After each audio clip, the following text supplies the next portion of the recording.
সম্পূৰ্ণ blackout LOC এলেকাত বিস্ফোৰণ উচ্চ সতৰ্কতাত সুৰক্ষা বাহিনী। নমস্কাৰ, অসম নিউজ এক্সপ্ৰেছলৈ আপোনালোকক স্বাগতম। এই মুহূৰ্তৰ মুখ্য সংবাদ। এটা পৃথক ঘটনাত বৃহস্পতিবাৰে ৰাতি চম্বা জিলাত সংলগ্ন আন্তঃৰাষ্ট্ৰীয় সীমান্তত ভাৰতীয় সীমা সুৰক্ষা বাহিনীয়ে এটা ডাঙৰ অনুপ্ৰৱেশৰ প্ৰচেষ্টা ব্যৰ্থ কৰে। শুক্ৰবাৰে পুৱা পুঞ্চ আৰু ৰজৌৰী জিলাৰ LOC সংলগ্ন অঞ্চলত বিস্ফোৰণ আৰু চাইৰেনৰ শব্দ শুনা পোৱাৰ পাছতেই জম্মুত সম্পূৰ্ণ ব্লেক আউট ঘোষণা কৰা হৈছে। পৰিস্থিতি অধিক জটিল হৈ পৰিছে আৰু সুৰক্ষা বাহিনী উচ্চ সতৰ্কতাত আছে। অধিক তথ্যৰ বাবে অপেক্ষা চলিছে। পুঞ্চ আৰু ৰাজৌৰীত LOC সংলগ্ন অঞ্চলত বিস্ফোৰণৰ খবৰ অহাৰ পাছত সীমান্ত পাৰ হৈ অনুপ্ৰৱেশৰ আশংকা বৃদ্ধি পাইছে। আন এক ঘটনাত 8 মে ৰাতি প্ৰায় 11 বজাত চম্বা জিলাত BSF-এ ডাঙৰ অনুপ্ৰৱেশ প্ৰচেষ্টা ব্যৰ্থ কৰে।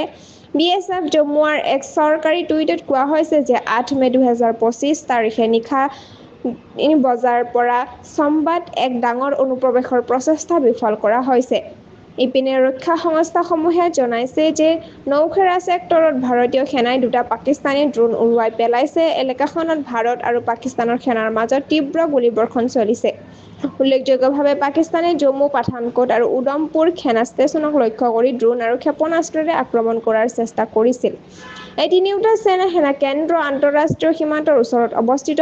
ইণ্টিগ্ৰেটেড ডিফেন্স ষ্টাফৰ মতে, ভাৰতীয় সেনাই এই সকলো আঘাতক SOP অনুসৰি কাইনেটিক আৰু নন-কাইনেটিক উপায়েৰে সফলভাৱে প্ৰতিহত কৰিছে।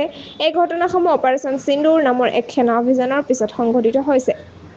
7 মে তাৰিখে ভাৰতীয় সেনাই পাকিস্তান অধিকৃত কাশ্মীৰৰ 9খন চিনাক্ত সন্ত্ৰাসবাদী ঘাটি লক্ষ্য কৰি ক্ষেপণাস্ত্ৰ আক্ৰমণ চলায়।